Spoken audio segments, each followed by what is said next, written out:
আজকের ব্লগটা খুব স্পেশাল আর খুব সুন্দর হতে চলেছে।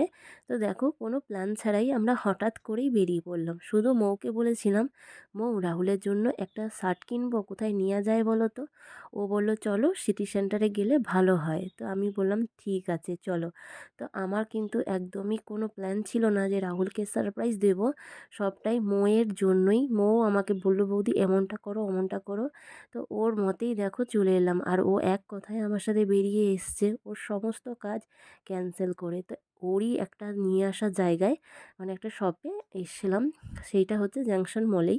তো শপটার নামটা আমি জানি না, বাট শপটা প্রচুর পরিমাণে কিউট। আর এখানে সাংসারিক খুব সুন্দর সুন্দর জিনিস পাওয়া যায়। তো আমি তো এখানে এসে অনেক কটা জিনিস রাহুলের জন্য কিনেছি। সবথেকে বেস্ট ছিল ব্যাগটা, এত সুন্দর। আর এই যে পুটনের মৌপিপি, ওই পুটনের জন্য কী সব চকলেট কিনেছি সেটাই দেখাচ্ছে।